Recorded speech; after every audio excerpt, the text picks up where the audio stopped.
as we saw, the three steps that you told us. Just Yes, one second, I'll just go back to it. Correct, Malas. Notice of removal to the speaker, Yes. resolutions given to the governor, and the act of being sworn in as CM. Correct. There's one step earlier, probably one step which you can also add there, which was the governor's trust vote communication. I'm grateful, Malas. I'm grateful. Right. Now, Fourth step procedure. suppose, notice of removal of the speaker, we are not really called upon to adjudicate upon the validity of the... Except in Navam Rebia. Your Lordship, if your Lordship chooses to refer, would have that issue. Navam Rebia, If we choose. in the broad, no, I'm saying it arises. I'm not saying your Lordship may have to for this case. I'm saying that's the core issue. No, I'm saying, Malas, it's an issue. The governor asked for a trust vote. Yes. Two ways of looking at it. While the governor had material to call for a trust vote, in which case a further issue would arise as to whether he was justified in calling upon Shinde to form the government. Pinpointing, picking out a person and saying. Picking out a person, because Correct. even assuming that the governor had material to call for a trust vote, what is the basis for picking up Shinde? Second, that the governor had no material to ask for a trust vote. Absolutely. That there was no valid material at all That's on a the core basis of those three circumstances. That's a core question. And Malas, that goes to the heart of the matter. If I may digress for 30 seconds, Mr. Tushar Mehta was right when he quoted the couplet, but perhaps didn't realize that the second sentence applies against him. He quoted Bashir Bhadra to say, "Chup rahe to galat fehmiyan और भी बढ़ी, उसने वो भी सुना जो मैंने कहा नहीं." Malas, the governor in his letter at 326 PDF talks of a resolution to exit the government, which doesn't exist at page 55 where the resolution is held there. So he's hearing things jo kahan. The resolution doesn't say that we are exiting the government. Yes, so he heard something. We had wanted to. Well, I found a more appropriate one for Mr. Mehta. I found a more appropriate phrase for Mr. Mehta, not Bashir Bhadra. So the really question was whether there was a valid exercise of power by the governor to call for a trust vote. And but what happens if we come to the conclusion that there was no valid exercise of power by the governor to call a trust? Everything false. Everything false is very... No, I'll be dealing with Bomai. That's the core question. Your Lordships is saved a lot of unnecessary exercise if your Lordship comes to that conclusion plus follows Bomai, which in any case is... So then you, according to you, what? We reinstate Just straight away let me change my tack and go to Bomai. But you resign, no? No, that's... I covered in my note directly. 5 reasons. Justice Shah asked me that in the beginning, your Lordship asked me that. I'll straight away answer. That is actually red herring. My resignation and not facing the trust vote is irrelevant. Completely. But that's Mr. No, I'll deal with it. So let me deal with that. It's like the court being told that you reinstate a government which has... No, it's an acknowledgement by you. I hear your Lordship loud and clear. It's a question asked earlier and it is actually a plausible looking thing, but it's actually irrelevant. I'll show that in a minute. No, Mr. Kapsil. How can, just hypothetically, how can the court reinstate a chief minister who did not even face the floor of test? Your Lordship is not reinstating anybody. And what will be the consequences? Your Lordship is and should and does, and Bomai says it more graphically, restore status quo ante. That's the meaning of a... But Dr. Singhvi, it would have been a logical thing to do. That's where we are, it would be a logical thing to do, provided you had lost the trust vote on the floor of the assembly. Lordship may just flag that. Because then, clearly, you have been ousted from power because of a trust vote which is set aside. Correct. Duty bound to satisfy Lordship, and I believe that... Right. Now, our problem is, look at the intellectual conundrum. Yes. That it's not that you have been ousted from power as a result of a trust vote which was wrongly summoned by the governor. You chose not to, for whatever reason, you didn't want to face the trust vote. I face that squarely. Allow me, I'll change my sequence and come to that first right now. May I, Malas? Because straight away your Lordship's conscience should be satisfied. This is a red herring. It should not deter, will not deter in law your Lordships. If your Lordships comes to the conclusion of the other one. Give me just 5 minutes on this. May I end the first part, Malas? That is, this affirmative and negative code. Yes, that you with only one. So let me end this first point by saying, let me end the first point by asking myself a reverse question. What happens in my first point of affirmative and negative if your lordships were to accept their interpretation? That's a good way of answering my proposition. Namely, your lordship will have nothing left in the 10th schedule. How does the lordship operate? Both the 4-step or the 3-step becomes the norm and will be followed in every case to defeat the 10th schedule. That's my first point. Second point on resignation. Now, the most important thing is it's a prior challenge. The illegal act of the governor is a prior pending sub judice challenge before the trust vote. So you are really saying that Mr. Uddhav Thackeray resigned only because he was called upon by the governor to face a trust vote? I'm grateful. After I had filed a petition, after I had made it sub judice, and after I had said this is completely unknown to law, don't allow it to go on. And you are frankly accepting the fact that, well, you resigned because the trust vote was going to go against. When you do an illegal act, the consequence of that is known to me. The CM's participation or absence of participation would not dilute that fundamental illegality. If it is illegal, it's illegal. How does my non-participation validate the act of the governor? Is the core question. That's the correct legal answer. Today, the illegal government is running. There is no elections. Then, and the person who otherwise, suppose the lordship holds the governor to be bad, then a person not entitled to be holding the post of chief minister. How can, of all courts, the Supreme Court accept such illegality?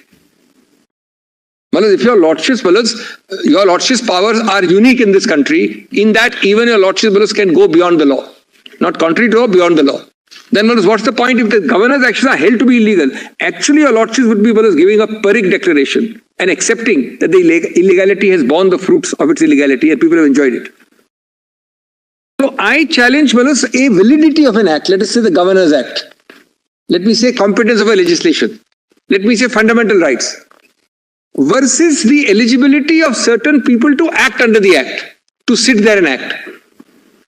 Your lordship under 189 protects the second, not the first.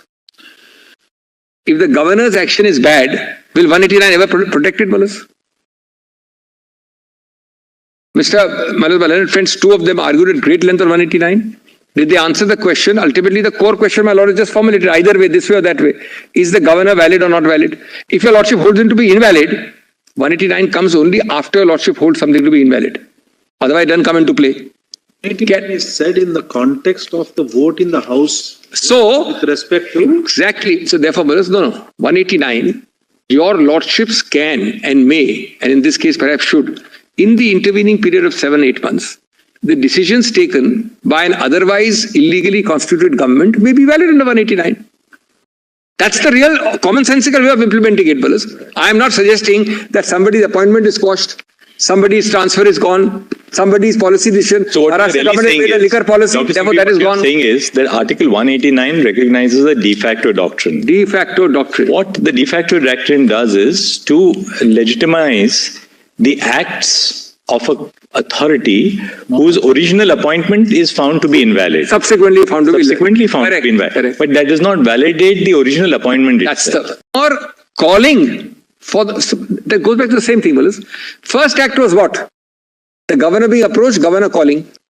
The two others are consequences. Voting is a consequence of the governor's illegal act. So is the oath taking. If the original act is bad and your lordships can't validate it, then this will not validate the vote. The consequence is bad. The consequence of an illegal origin cannot validate the illegal origin. And similarly, 189 cannot... What you're saying is that if the calling of the voting in the House itself is subject to... Just how my lords formulated, right or wrong, governor's action, A, no basis, and B, if basis, it is wrongly applied, etc. But that's affirmation of the House, right? Then what? I still have it. Affirmation is coming. That's this section. Bommai dealt with the affirmation. All right. Bommai said, we hold something to be illegal. Let's kindly give me a minute. This is very interesting. But thereafter, Parliament has approved it. Exactly the same thing. How can we quash it? Said, no, sorry, it will be quashed. So this is the 3 points are covered. Prohibitory, affirmative, 189 and resignation.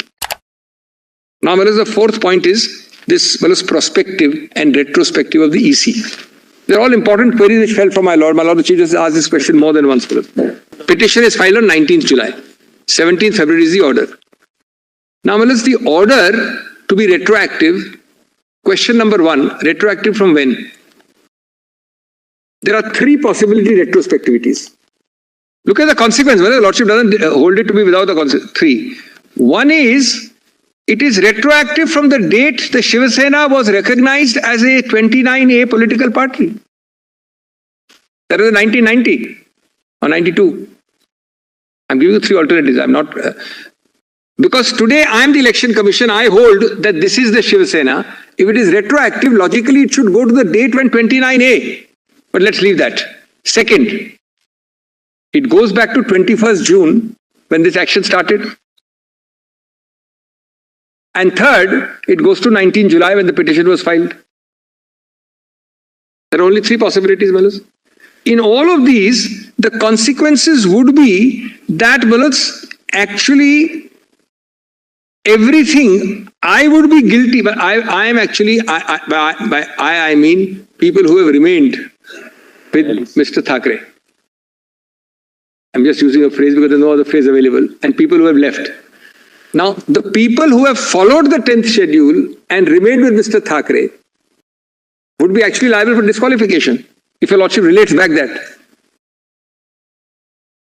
So your Lordship would be giving a premium to those who follow the 10th schedule, and the people who have not followed the 10th schedule will protect their disqualification also and disqualify me also.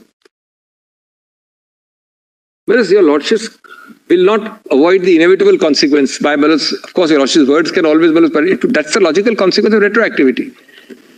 They would make an arc of immunity for their own disqualification and actually be liable because the party from 19th July, any whip, any order, everything, I have violated because I'm not the party from 19th July. And therefore, I am liable to something. Or from actually, logically speaking, from the origin. Therefore, this... Election. And it would have the strange effect of an election of Mr. Uddhav Thackeray in 2018. January, yes. Would also go without there being a fresh election unseating him. Everything will go, No adjudication. By the mere act of recognition relating back either to 1990s or to 19th of July or to 23, 21st of June, there would be chaos. The consequences are, and apart from the fact that this is clearly textually not intended by the symbols order. The fourth and the last, under this head, I'm not on the next point, under this head, it would also destroy, not collateral damage, major direct damage. It would destroy the relating back which is held by a Lordship of Rajendra Rana. Note this, note this. Not a single judgment even of any High Court, leave aside Supreme Court, says that the Election Commission will relate back.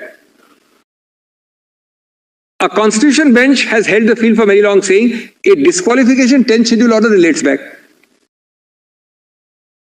If your Lordship were today to do this, your Lordship would be giving primacy to an order under a symbols order, with any judicial precedent not saying so, versus a constitutional provision already held by a Constitution bench to relate back.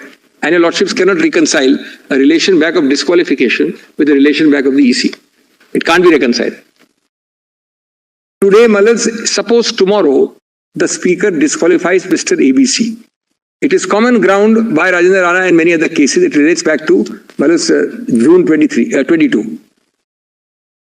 But there cannot be disqualification because by then your Lordship also would be applying a EC order retroactively. Therefore, your Lordship already has jurisprudence and a precedent. Prospective according to you. All right. Then, the fifth aspect is this political party and legislative party. Yes.